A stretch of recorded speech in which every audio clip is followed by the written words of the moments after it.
Kamusta mahal na mga manonood? Maligayang pagdating sa aking channel. Kasama ka namin sa isang magandang video. Ano ang nangyari sa pagitan ni Engin Akurek at Tuba Buyak-Usten? Ang serye, na nagdulot ng bagyo sa mundo ng telebisyon, ay mayroon ding epekto sa mundo ng magazine. Sa wakas, ang mga pahayag ni Engin Akurek tungkol sa nakaraan ni Tugba ay nagpagulat sa kanyang mga tagahanga at sa tabloid press. Si Engin, na nakatawag pansin sa mga salitang, "You opened my borders," ay nag-iwan sa lahat ng tao sa malalim na pag-usisa sa mga pahayag na ito. Narito ang mga detalye ng kaganapan na nakakuha ng malaking atensyon.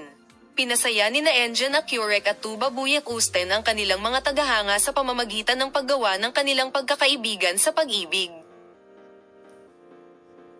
Mabilis na kumalat sa mundo ng magazine ang mga chismis na naging malapit si Tuba sa isang kaibigan noon. Ang mga paratang ay nagpakita na ang sikat na aktor ay nasa isang seryosong relasyon sa taong ito at gumawa pa ng mga plano para sa kasal. Ang balitang ito ay lubhang nayanig kay Engin Akurek, na hayagang nagpapahayag ng kanyang pagmamahal kay Tugba sa mahabang panahon.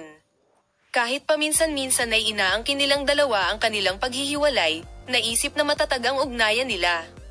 Gayunpaman, ang insidenteng ito ang huling straw na sumire sa pasensya ni Engin. Pagkatapos ng insidente, si Engin Akurek ay sumama sa kanyang malalapit na kaibigan at ibinahagi ang kanyang nararamdaman. Ayon sa pahayag ng isang kaibigan, napakalinaw at determinado ang mga sinabi ni Engin. "Ang Tuba ay mas mahalaga sa akin kaysa sa anumang bagay. May kasaysayan tayo nito at walang makakapag-burn nito. Walang makakapalit sa pwesto ko."